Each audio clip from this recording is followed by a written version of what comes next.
If I ask the question, what does BTS stand for? I dare say you might know the answer. But South Korea now has a new BTS, and this one has been launched far beyond the top of the charts and into space. Though in this case, BTS is short for Beginning of the Swarm. Let me explain. A South Korean nanosatellite was successfully launched into orbit from a spaceport in New Zealand on Wednesday. It was carried by American company Rocket Lab's Electron rocket, similar to how the South has used SpaceX rockets to launch spy satellites in recent months. But this Earth observation Neon-Sat-1 nanosatellite was sent into space as part of South Korea's project to create a so-called satellite constellation by 2027.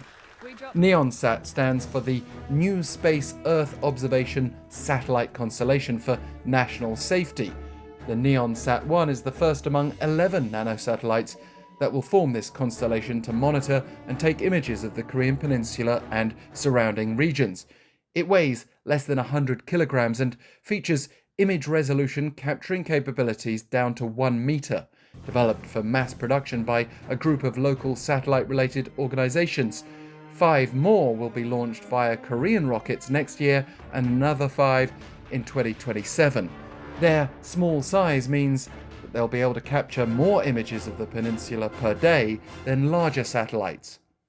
Perhaps it helps to have a catchy title for this kind of project, and catchy titles and BTS go hand in hand, not to mention being a source of national pride, hence Beginning of the Swarm. Though, of course, it will be hoped that these satellites will be able to help limit the risks associated with various unforeseen disasters and security-related developments.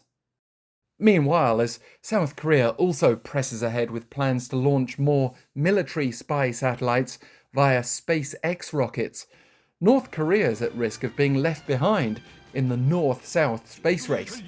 US-based think tank CSIS has judged that the North had to cancel an attempt to launch its second spy satellite earlier this month. Commercial satellite imagery had previously suggested that North Korea was gearing up for a launch.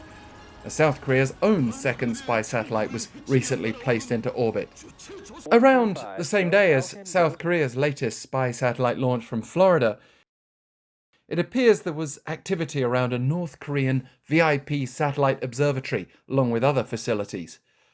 But if the North had been planning to go ahead with a launch of its own, CSIS's analysis suggests it was cancelled for reasons unknown, but the launch is still expected to happen soon, around the end of this month at the latest. And while South Korea has the support of SpaceX, it remains to be seen how successful the North's next launch will be. It took 3 attempts to get it right in 2023, although Russian support may now offer a little more reliability.